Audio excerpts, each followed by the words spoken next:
sigamos entonces, vamos ahora con el repaso de respiratorio. Aquí van a ser menos temas, pero respiratorio es algo más fácil, así que a tener todo bueno, por favor. ¿Ya?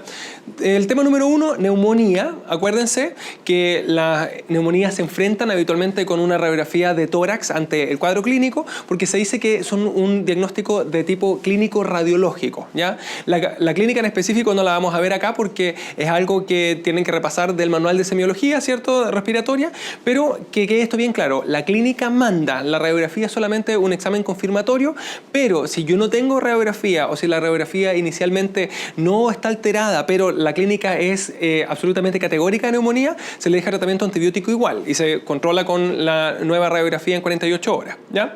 Ahora, acuérdense que el manejo de las neumonías es con tratamiento antibiótico empírico, o sea, directamente voy y le dejo antibióticos apenas tenga el diagnóstico, antes de haber hecho el diagnóstico etiológico, o sea, antes de saber cuál es el microorganismo, porque habitualmente son por neumococo. ¿Ya? Vamos a ver que hay un montón de excepciones, eso sí.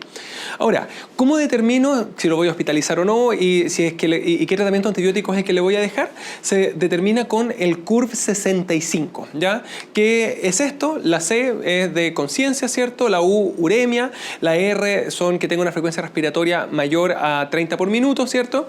La B es blood pressure, o sea, la presión arterial, que esté baja, que esté hipotenso, ¿cierto? Y 65 años, obviamente, si tiene eso o más, en ese caso también es un punto. ¿Ya?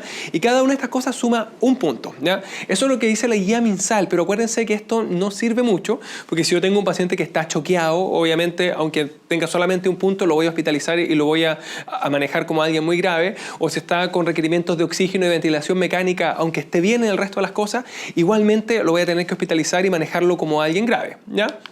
Ahora, ¿qué hago con el CURV 65, que es lo que dice el MinSal? Si tiene 0 o 1 punto, lo manejo de manera ambulatorio. ¿Ya? Si es que tiene 2 puntos, le hago una hospitalización de corta estadía en las salas ERA, que son las salas de las enfermedades respiratorias del adulto. Si es que tiene 3 puntos, hay que hospitalizarlo sí o sí en la sala, ¿cierto? Y si es que tiene 4 o 5 puntos, ahí estaría muy grave y se va a la UCI. Pero vamos a ver que a veces es más fácil ver esto mismo, pero con un enfoque diferente. Y lo más importante, si es que no les dan alguna de esas cosas en el enunciado de la pregunta del EUNACOM, asuman que no lo tiene. O sea, solamente lo que les dan es lo que hay y lo que no se da es lo que no está. ¿Ya? Ahora, en general vamos a ver que el manejo según la norma ATS, que no aplica en Chile, repito, porque aquí aplica la del CURV 65, me divide a los pacientes en ATS 1, que son los menores de 65 años y sanos, ¿cierto? Que se manejan con amoxicilina, y la verdad es que la guía MinSal dice más o menos haga lo mismo. Si lo va a tratar de manera ambulatoria, tiene menos de 65 años y no tiene una comorbilidad, déjele amoxicilina vía oral. ¿Ya? Si es que en cambio tiene más de 65 años o tiene alguna comorbilidad como EPOC, en ese caso hay que dejarle amoxicilina más ácido clavulánico, porque hay que cubrir además a hemófilus. O sea, el hemófilus es más frecuente en el adulto mayor y es más frecuente en los pacientes con distintas comorbilidades como insuficiencia cardíaca, EPOC, fibrosis, falla renal, etc. ¿Ya? Si es que está grave y requiere de hospitalización, ya ahí habíamos dicho con 3 puntos en el CURV 65 o bien alguna otra cosa como que requiera oxígeno, etc. En ese caso se va a manejar con ceftriaxona por vía endovenosa. Y finalmente, si es que requiere de UCI, que dijimos que era 4 o 5 puntos del CURV 65, pero las indicaciones más absolutas, ¿cierto?, es que tenga un shock séptico, o sea, que requiera drogas vasoactivas, o que esté en una falla respiratoria grave, o sea, que requiera ventilación mecánica, porque acuérdense, neumonías con falla respiratoria grave aumenta la sobrevida al meterlo al ventilador mecánico, ¿ya? En ese caso se va a manejar con la misma ceftriaxona, pero más un segundo antibiótico, ya sea acitromicina o levofloxacino. O sea, ahí serían 2 medicamentos, ¿ya? Así que, en resumen, el CURV 65 me ayuda a saber si lo hospitalizo o no, ¿ya? Y en dónde. Y, en segundo lugar, me determina qué antibiótico es el que le voy a dejar. Y las comorbilidades, además, me ayudan también a ver si le dejo amoxicilina o no, ¿ya? O con ácido clavulánico o no, que diga, ¿ya? Ahora, hay una serie de otras cosas que eventualmente me hacen marcar una respuesta diferente, que son todas las que están ahí. Y empecemos si tiene alergia a la penicilina, ¿cierto? En ese caso, le tengo que dejar o acitromicina o macrólido, ¿cierto? O bien una quinolona respiratoria como el levofloxacino. Y en el caso de los niños solamente se le puede dejar el macrólido, ¿ya? Si es que es una neumonía intrahospitalaria, en ese caso, cambia, ¿ya? Ahí yo debo hacer un estudio etiológico y pedirle, por ejemplo, un cultivo de secreción bronquial, ¿ya? Hemocultivos también, y debo dejarle además una cobertura de las infecciones intrahospitalarias en el sentido en que suelen venir con resistencia, ¿ya? Esa R ahí en un círculo es de resistencia, no de marca registrada, ¿ya? Ahora, fíjense, aquí tengo una diferencia, o sea, hay que cubrir otro espectro de bichos que no les digo un antibiótico en particular porque depende de la flora habitual que haya en cada hospital, ¿ya? Y la segunda diferencia es que aquí ya no es un tratamiento solo empírico, sino que yo debo estudiarlo y una vez que haya identificado el agente, ahí voy a apuntar mi tratamiento antibiótico a lo que me haya demostrado el cultivo, el antibiograma, ¿ya? En el caso de los pacientes VIH y con inmunodepresión es similar, en el sentido en que también hay que estudiarlo, o sea, también ya no es empírico, sino que busco un diagnóstico etiológico y además debo dejarle la cobertura para las infecciones oportunistas. Ejemplo, en paciente VIH, dejar además cotrimoxazol para cubrir al neumocistis, ¿ya? Ahora, algo súper importante, en intrahospitalaria y en el inmunodeprimido, yo además dejo estas coberturas para las infecciones intrahospitalarias y para las infecciones oportunistas, pero cuando me refiero a además, quiero decir que además igualmente debo estar cubriendo el neumococo, el hemófilo y los otros bichos que puede hacer, ¿ya? En el caso de las neumonías atípicas, que acuérdense que son las que tienen una clínica diferente, habitualmente que son un cuadro arrastrado, ¿cierto? Que inicialmente parecía un cuadro viral, pero que luego empeora y con harta obstrucción, con harta sibilancia, característica de los niños, en particular de los escolares, por si acaso. En ese caso, como son por micoplasma, hay que dejarle o acitromicina, o en el caso de los adultos, en vez de la acitromicina, aunque se puede dejar igual, se le puede dejar también el levofloxacino, ¿ya? Acuérdense que para el micoplasma, como no viene con una pared celular, no me sirve absolutamente ninguno de los beta-lactámicos, ni la amoxicilina, ni la ceftriaxona, ni nada. Así que tiene que ser o acitro o levo, ¿ya? En el caso de la neumonía aspirativa, además del neumococo, hay que cubrir anaerobios, así que hay que agregarle o clindamicina o metronidazol y las aspirativas por regla general se hospitalizan, así que suelen quedar con ceftriaxona más la clinda o ceftriaxona más el metro, ¿ya? En el caso de un absceso pulmonar, ahí se va a tratar con clindamicina por vía endovenosa, ¿cierto? Más el drenaje, que no es un drenaje quirúrgico, ¿no? Sino que suele ser un drenaje o postural con el kinesiólogo, ¿cierto? O bien en el caso de que no drene espontáneamente de esa forma, se hace un drenaje por vía transbronquial a través de una broncoscopía, ¿ya? Y finalmente, la neumonía post-influenza, acuérdense que hay que dejarle además la cloxacilina y si no me aparece en las alternativas la ceftriaxona más la cloxacilina, sino que sale la cloxa sola, hay que marcar la cloxacilina.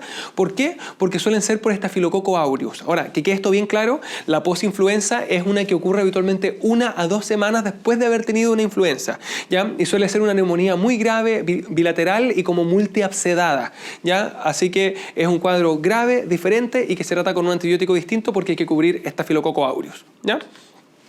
El siguiente tema es el derrame pleural, que se pregunta siempre por si acaso y que hay que saber lo que vamos a ver en esta única diapositiva, ¿cierto? Que en general frente a una clínica de un derrame yo debo pedirle una radiografía, de esa manera voy a confirmar el diagnóstico e inmediatamente voy a hacer una punción pleural, porque los derrames se puncionan para saber exactamente cuál es la causa, ¿ya?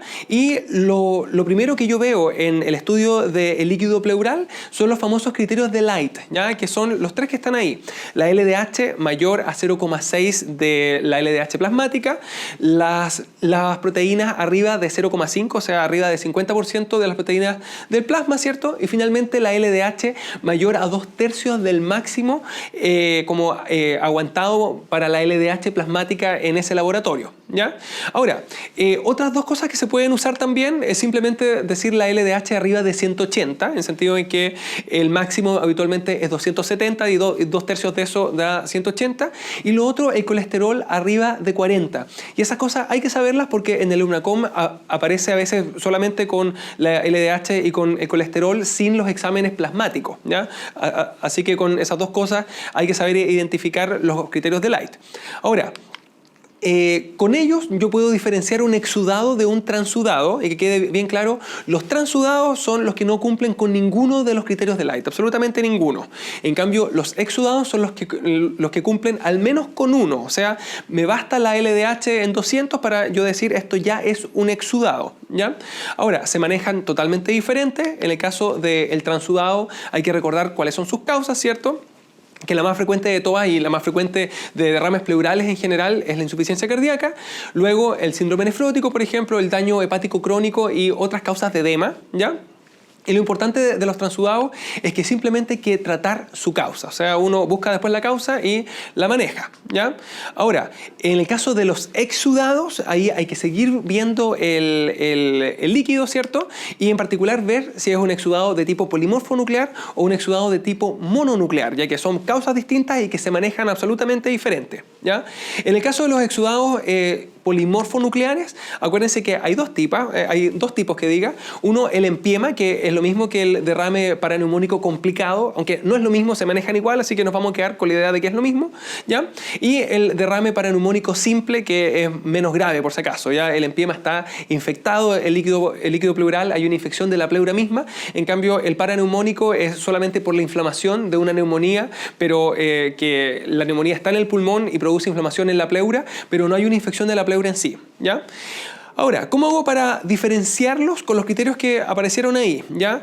Los que están ahí son las cosas que hace que sea empiema, ¿ya? Basta uno de ellos para que uno diga es un empiema, así que si es que tiene el pH bajo, menor a 7.2, o el lactato arriba de 5 milimol por litro, o tiene un gram que visualiza bacterias, o tiene un cultivo que desarrolla bacterias, en ese caso uno dice esto está infectado, esto es un empiema y hay que manejarlo como empiema, ¿ya?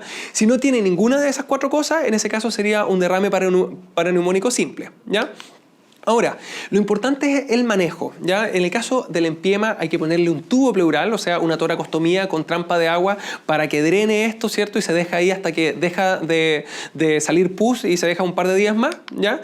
Y en el caso de que no drene bien porque esté loculado, porque esté organizado, ¿cierto? En ese caso eventualmente hay que darle los trombolíticos intrapleurales, ¿cierto? Y si eso no funciona, hay que hacer como una decorticación de las adherencias, ¿cierto? A través de una videotoracoscopía, ¿ya? Pero que quede bien claro, el manejo del empiema es el tubo pleural, obviamente más el manejo de la infección, más el manejo de la neumonía, ¿ya? Ahora, en el caso del derrame paraneumónico simple, ahí me bastan los antibióticos, ¿cierto? Y además de los antibióticos hay que drenarlo, pero no por el tubo, sino que simplemente por la misma punción pleural. Ahí se le pone una bajada de suero, ¿cierto? Y se termina de drenar la misma pleurocentesis, la misma toracocentesis, ¿ya? Pero, repito, lo fundamental de diferenciar en los exudados polimorfonucleares el empiema del derrame paraneumónico simple es que uno se va de tubo y el otro no, ¿ya? Finalmente, en los mononucleares, ¿ya? Ahí las dos causas que hay que saber es el cáncer y la tuberculosis, ¿ya? Y en este caso, acuérdense, es imposible a veces distinguirlas por la clínica por los exámenes, así que el examen de elección para hacer la diferencia va a ser la biopsia pleural, ¿ya? Ya que eso me va a permitir ver la biopsia del cáncer, ¿cierto? Y a su vez ver los bacilos de Koch, o sea, el confirmar la tuberculosis de la pleura también, ¿ya? Ahora, ¿cómo se hacen estas biopsias? Lo más habitual es que se hagan con una toma percutánea, ¿ya? Pero si es que no está disponible o si es que falla, en ese caso se puede hacer la videotoracoscopía, que en este caso es una videotoracoscopía diagnóstica, ¿cierto? Porque tiene una sensibilidad y un rendimiento que es mayor, pero el problema que tiene es que es más caro y suele no estar tan disponible, ¿ya? Ahora, si hay un examen que me ayuda y que me sirve un poco a diferenciarlo, que es la famosa ADA, la adenosín deaminasa, ¿ya? Que acuérdense que si es menor a 30, eso sugiere cáncer, en cambio si es mayor a 50, eso sugiere una tuberculosis, pero que no es un examen que sea ni tan sensible ni tan específico en el sentido en que no desplaza a las biopsias que hay que pedirlas igual, ¿ya? Pero aún así me ayuda a tener una idea de cuál es el diagnóstico, ¿ya? Y lo último, acuérdense que hay otros diagnósticos que igualmente pueden venir con una ADA bastante alta, ¿cierto? Así que la tuberculosis no es lo único. Ejemplo, el linfoma, que es un cáncer, pero es un cáncer con ADA alta y que igualmente es un exudado mononuclear con ADA alta, ¿cierto? La artritis reumatoide y el lupus también, que nuevamente son exudados mononucleares con ADA alta. Y finalmente el empiema, que el empiema puede venir con una ADA muy muy alta, pero la gran diferencia con el empiema es que acuérdense que esa es de tipo polimorfo nuclear, en cambio la tuberculosis es de tipo mononuclear, ¿ya? El siguiente tema, asma y EPOC. Pregunta seguro, de hecho habitualmente hay como 3 o 4 preguntas de estos temas porque aparece además asma en pediatría y se pregunta siempre, ¿ya? Y vamos a hacer la diferencia entre el asma estable y el EPOC estable y después entre la crisis asmática y el EPOC descompensado, ¿ya? Número 1, la causa del asma es una hiperreactividad bronquial de tipo alérgica, ¿ya? Ahora, el diagnóstico del asma es absolutamente clínico, acuérdense, hay clínica obstructiva, tos, sibilancia, ¿cierto? Muchas veces en relación al exponerse a algún alérgeno o al ejercicio o a las infecciones virales, ¿cierto? ¿Ya? Pero yo sí tengo exámenes de apoyo diagnóstico, que son esos dos que están ahí, la espirometría y la prueba de provocación bronquial con metacolina, ¿ya? Ahora, la espirometría en general se pide a los pacientes que están como obstruidos en el examen físico y se ve que hay un patrón obstructivo, pero que mejora con el broncodilatador, que mejora con el salbutamol. Ahora, para ver las espirometrías, acuérdense, hay un resumen, así que tienen que revisarlo de ahí. Ahora, la prueba de metacolina, en cambio, se hace en los pacientes que están asintomáticos y que no tienen obstrucción en el examen físico. O sea, en el sentido en que sí tienen síntomas, ya sí hacen tos y sibilancia en la noche, por ejemplo, o con el ejercicio, pero que al examinarlos en este momento no hay una obstrucción clínica y eso hace que la espirometría no me sirva porque va a estar normal, ¿ya? Así que por el contrario yo intento obstruirlo con la metacolina, que es un broncoconstrictor, ¿ya? Repito, diagnóstico clínico, y esos son solamente exámenes de apoyo y hay que saber que si el paciente está obstruido en la clínica, ahí le pido la espirometría, y si es que está no obstruido, en cambio, le pido el test de metacolina, ¿ya? Lo último es saber cómo se maneja el asma, que número 0, ¿ya? Algo básico, son todas las medidas generales, dígase que aprenda a usar los inhaladores, que evite el exponerse a los alérgenos, al gato, al perro, al polvo, etcétera, ¿cierto? Ahora sí, número 1, el tratamiento básico son los corticoides inhalados cada 12 horas, que eso es lo que va a hacer que evite que tenga nuevas crisis, ¿cierto? Y por otro lado, el salbutamol SOS, que va a ser lo que va a tratarle los síntomas cuando los tenga. Así que los corticoides son la base del tratamiento, ¿cierto? Y el salbutamol, en cambio, es el tratamiento sintomático y se inician habitualmente simultáneo. Aunque una vez, y esto ya lo he dicho antes, se preguntó cuál era el fármaco inicial y salían cada uno en una alternativa, y ahí el inicial es el salbutamol si es que hay alguien que tiene muy poquitas crisis, ¿ya? En cambio, si es que tiene más síntomas, ahí sí o sí hay que marcar los corticoides, ¿ya? Ahora, que quede bien claro, los corticoides son para evitar nuevas crisis, el salbutamol es para los síntomas, ¿ya? Ahora, ¿cuándo uso el ipatropio, que es un broncodilatador igualmente de corta acción, al igual que el salbutamol? En general, cuando tengo intolerancia al salbutamol, ya sea porque me produce demasiado temblor o demasiadas palpitaciones, ¿ya? En ese caso se usa un fármaco de la otra familia que habitualmente se deja mezclado con el salbutamol, pero una dosis más baja de salbutamol, ¿ya? El ipatropio, ¿ya? Ahora, luego de eso, cuando no ha andado bien, yo puedo seguir avanzando en el tratamiento, ¿cierto? Se puede agregar los broncodilatadores de larga acción, como aparecen ahí en el número 2, el salmeterol, el formoterol, ¿ya? O en tercer lugar, puedo dejarle los inhibidores de los leucotrienos, como el montelukast, el zafirlukast, ¿ya? Y aparte de eso, puedo subir las dosis de los fármacos que vi antes, ejemplo, dejarle más corticoides inhalados, más salmeterol, etcétera, ¿ya? Y la última línea son los corticoides vía oral, ¿ya? O sea, el manejo del asma estable, la última línea serían los corticoides orales, ¿ya? Así que, resumen, tiene una causa, un diagnóstico y un tratamiento que se parecen un poco al EPOC estable, que es lo que vamos a ver ahora, pero que son distintos. Así que empecemos a ver el EPOC y vamos viendo las diferencias, ¿ya? A ver, número 1, el EPOC estable, su causa es fumar, ¿ya? De hecho, aquí en Chile en general se habla del EPOC, refiriéndose al EPOC tabáquico, ¿ya? En cambio se habla de la limitación crónica de flujo aéreo cuando hay una enfermedad que es obstructiva igual, pero de una causa diferente. Ejemplo, una secuela de tuberculosis, de bronquiectasia, alguna cosa así, se le suele llamar limitación crónica de flujo aéreo, aunque igualmente es correcto llamarla un EPOC no tabáquico, ¿ya? Y la segunda como diferencia con el asma es que su diagnóstico no es solamente clínico, sino que es clínico espirométrico. O sea, aquí la espirometría debe estar sí o sí para hacer el diagnóstico, ¿ya? ¿Y cómo se ve? Como un patrón obstructivo, ¿cierto? O sea, una relación BEF1-CBF menor a 70%, que en este caso no mejora con broncodilatador. O sea, la espirometría es igual, solamente que el asma mejora y el EPOC no mejora, ¿ya? Ahora, ¿para qué me servía el BEF1 en el EPOC estable? Servía para ver la severidad. Acuérdense, el BEF1 como porcentaje del teórico, arriba de 80% era un EPOC leve, ¿cierto? Bajo del 80% es moderado, bajo de 50 es severo y bajo de 30 es muy severo, ¿ya? Ahora, el tratamiento del EPOC es totalmente distinto, aunque tiene algunas cosas similares, pero es totalmente distinto y se divide en las cosas que me aumentan la sobrevida, que son las más importantes, y por otro lado, las cosas que me disminuyen los síntomas, ¿ya? Las cosas que aumentan la sobrevida son solamente dos. Una, el suspender el cigarrillo, y la otra es el oxígeno domiciliario, ¿ya? Y aparte de eso, hay que saber las indicaciones de oxígeno domiciliario, que son esas 4 que están ahí, o sea, es una, que es que tenga una insuficiencia respiratoria crónica, o sea, unos gases arteriales con una PaO2 menor a 60 milímetros de mercurio, más que cumpla con alguna de las 4 cosas que están abajo. Una, per se, que sea menor a 55 milímetros de mercurio la PaO2. La otra es que sea menor a 60, pero venga junto con una hipertensión pulmonar. La otra es que venga complicado con un cor pulmonar, que acuérdense que esa era una insuficiencia cardíaca derecha, secundaria a esta hipertensión pulmonar. Y finalmente que venga con un hematocrito arriba de 55, ¿cierto? O sea, que venga con una poliglobulia secundaria a esta como hipoxia crónica, ¿ya? Ahora, para disminuir los síntomas se parece un poquito al asma, ¿cierto? Pero fíjense, van en otro orden, en el sentido en que número 1 se deja el salbutamol SOS y si los síntomas siguen siendo muy importantes, se agrega directamente el salmeterol o el formoterol, o sea, los broncodilatadores de larga acción. Y recién en tercer lugar, porque poco y nada sirve en el EPOC y a lo más para disminuir los síntomas, no para aumentar la sobrevida, estarían los corticoides.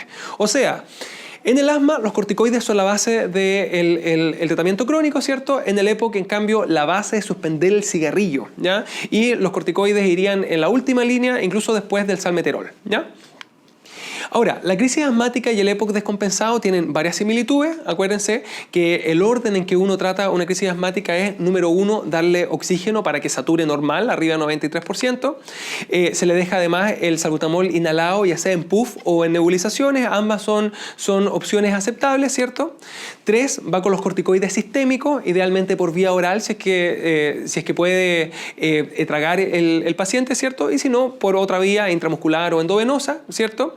Y uno determina si es que se hospitaliza o no, en general cuando está con una crisis muy grave, ¿cierto? Con falla respiratoria aguda, por ejemplo, o que no responda, cuando ha estado con corticoides orales en la casa, porque uno dice si ya está tratado con todo y aún así llega en una crisis, hay que hospitalizarlo sí o sí, y cuando tiene antecedente de algo muy grave hace poco, ¿cierto? Como un paro respiratorio, ¿cierto? O que haya estado conectado al ventilador mecánico en el último tiempo, ahí se hospitaliza sí o sí. En cambio, en el EPOC descompensado, número 1, se deja el oxígeno, pero aquí se deja no en una dosis más alta porque da miedo que haya una encefalopatía hipercárdica, ¿ya? Sino que se da en dosis muy bajitas, ¿cierto? Al 24%. Acuérdense que el oxígeno en el aire común y corriente está al 21%, o sea, aquí se le está subiendo apenas en un 3%, muy poco, ¿ya? Y acuérdense que la diferencia es porque en el EPOC tengo miedo a la retención de CO2. En segundo y tercer lugar, el salbutamol y los corticoides, igual que en el asma, ¿ya? Y la siguiente diferencia es que en el EPOC descompensado además se agregan antibióticos, ¿ya? Si que el paciente está súper bien, puede quedar con antibióticos orales, ejemplo con amoxicilina con ácido clavulánico por la comorbilidad que hay que cubrir el hemófilo, ¿cierto? Pero si está ya un poquito más complicado y va a quedar hospitalizado, eso tiene que quedar con ceftriaxona. Entonces, otra diferencia, el EPOC descompensado se descompensa por infección bacteriana. En cambio, en la crisis asmática solo le dejo antibióticos cuando yo he demostrado una neumonía, de lo contrario no, ¿ya? Y la pregunta final que uno se hace en el EPOS descompensado es si debo conectarlo al ventilador mecánico o no, ¿ya? Y en general va a ir al ventilador mecánico no invasivo, o sea, al BiPAP, cuando tenga un CO2 arriba de 60, ¿cierto? O desde 60 en adelante, ¿ya? Y va a ir en cambio a la ventilación mecánica no invasiva cuando esté con... a la ventilación mecánica sí invasiva cuando esté con una encefalopatía hipercárbica o bien cuando yo le haya puesto el BiPAP, la no invasiva, ¿cierto? Pero no la haya aguantado, ya se haya ahogado mucho, en ese caso se cede al paciente, se lo intuba y se lo conecta al ventilador mecánico invasivo, ¿ya? Ahora, un comentario de eso, no invasiva e invasiva tienen los mismos resultados, así que en la medida de lo posible usar la no invasiva, el BiPAP, pero si está encefalópata o si es que no aguanta la otra, obviamente hay que hacerla invasiva. ¿Ya? El siguiente y último tema, ¿cierto?, es la tuberculosis. Aquí acuérdense que el diagnóstico habitualmente en un paciente sintomático es con una radiografía, ¿cierto? Pero además hay que pedirle las vaciloscopías, que son el examen de elección, más el cultivo de Koch, en sentido que acuérdense que la sensibilidad de las vaciloscopías, que son varias, son como 3, es como de 80% y el cultivo me da esa sensibilidad adicional, pero demora mucho tiempo en estar, así que de elección siguen siendo las vaciloscopías. Aunque que quede bien claro, la OMS recomienda las pruebas rápidas, que por si acaso es una PCR rápida como el examen inicial de enfrentar a un paciente en el cual se sospecha una tuberculosis, porque me permite actuar mucho más rápido, ¿ya? Ahora, no vamos a ver tuberculosis completo, simplemente vamos a ver el manejo de los contactos al final y antes estos 3 temas, el fracaso, la recaída y el abandono, sentido en que hay que tener bien claro cuál es cuál, ¿ya? El fracaso, acuérdense que se define como un cultivo que está positivo al 4º mes o después, ¿ya? Y igualmente, antes del cultivo, yo sé que puede haber un fracaso con las puras vaciloscopías, en el caso de que estén positivas hasta el 4º mes, ¿ya? O bien que hayan negativizado, pero que luego se me repositivicen y que salgan positivas durante 2 meses seguidas. Así que una vaciloscopía positiva, eso no es fracaso.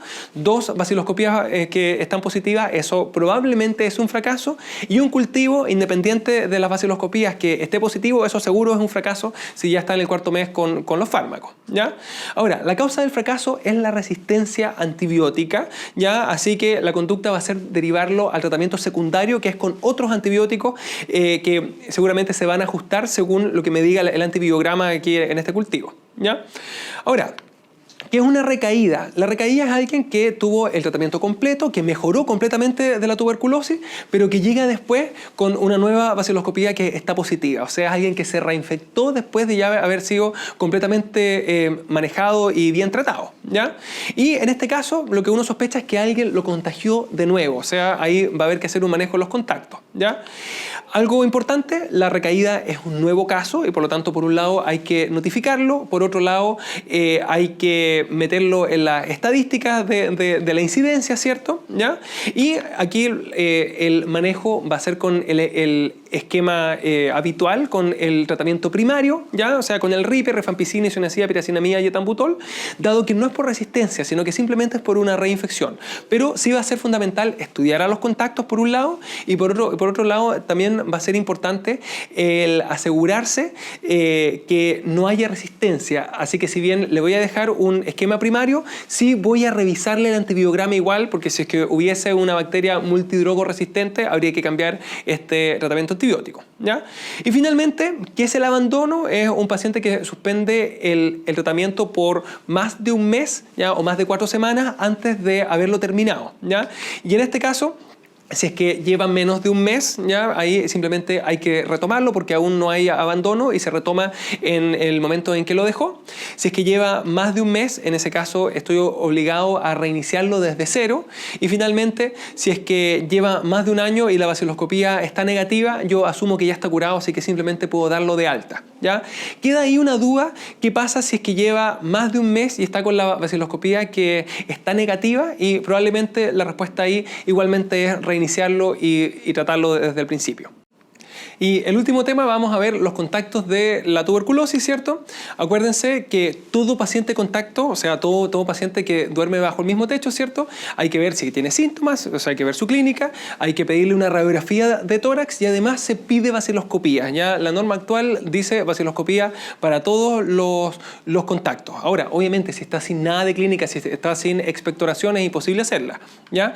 Ahora, dice además, en el menor de 15 años se pide el PPD, la famosa prueba de tuberculina, ¿cierto? O MANTU, ¿ya? Pero algo importante es que no deja claro si se le pide el PPD a los mayores de 15 años. De hecho, la guía MinSal dice que no, pero en la práctica las preguntas que hay de la UNACOM incluyen el que a veces viene con el PPD solicitado a un mayor de 15 años también, ¿ya? Pero que quede bien claro, esos son los exámenes a todo contacto de tuberculosis y le pido muchos exámenes, ¿ya? Ahora, se va a considerar que el contacto no es un simple contacto, sino que es un caso, ¿ya? Y por lo tanto voy a tener que dejarle el tratamiento antituberculoso completo. En el caso de que tenga la baciloscopía positiva, porque obviamente es un paciente bacilífero, ¿cierto? Que está contagiando incluso, así que hay que tratarlo sí o sí con el RIPE. Y también al menor de 15 años con la pura radiografía alterada, aunque la baciloscopía esté negativa, ¿ya? O sea, que quede bien claro, el menor de 15 años hasta ahí tiene dos diferencias. Una, que se le pide el PPD sí o sí, y dos, que también se considera que es un caso y por lo tanto con el tratamiento completo en el caso de que la pura radiografía esté alterada, ¿ya? Ahora, por otro lado, van a quedar con la profilaxis antibiótica con isoniazida, que la guía MinSal dice que dura 6 meses, aquellos contactos que tengan un PPD que esté alterado, o sea, más de 10 milímetros, y ahí me da igual si era adulto o un niño, ¿ya? En ese caso, con que esté más de 10 milímetros, va a quedar con los 6 meses de isoniazida igual, ¿ya? Segundo lugar, el paciente VIH, así que hay que pedirle el PPD sí o sí, y ahí el corte baja a 5 milímetros porque son menos reactivos, ¿cierto? Y finalmente en el niño, ¿ya? El menor de 15 años, él siempre va a quedar con la isoniazida, pero el PPD me va a determinar el tiempo con el cual va a tener que quedar con su isoniazida, ¿ya? Si es que el PPD está alterado al principio, en ese caso se le deja 6 meses de isoniazida, igual que a un paciente con PPD arriba de 10 milímetros, ¿ya? Si es que está negativo, en cambio, le dejo la isoniazida por 3 meses y a los 3 meses le repito el PPD, ¿ya? Si es que vuelve a salir negativo, en ese caso suspendo y nada más, ¿ya? Y si es que en cambio está positivo, en ese caso lo alargo hasta completar los 6 meses. O sea, en resumen, ¿a quién le dejo la isoniazida por 6 meses? A los pacientes con el PPD positivo y a los niños, sabiendo que en los niños lo mínimo que van a recibir son 3 meses cuando tienen el PPD negativo ahora y el PPD negativo a los 3 meses. Ahí solamente 3 meses. En cambio, 6 meses si cualquiera de los dos PPD están positivos, ¿ya? Finalmente, el caso del recién nacido, ahí sí le puede dejar la leche materna. La tuberculosis de la madre no me contraindica la leche materna. Lo que sí es que la obliga a usar una mascarilla para no contagiarlo, ¿cierto? Y finalmente el niño va a quedar con la profilaxis con la isoniazida por 6 meses sí o sí, y por lo mismo va a haber que postergar la vacunación con la BCG, porque como es una bacteria que es sensible a estos antibióticos, obviamente no lo puedo dejar ahora porque es un microorganismo vivo, ¿ya? Así que ahí no va a funcionar, hay que esperar hasta que haya terminado su tratamiento con isoniazida, ¿cierto? Y ahí recién se le puede administrar la vacuna, ¿ya? Y bueno, eso fue respiratorio, así que ahora nos vemos en gastroenterología, ¿ya?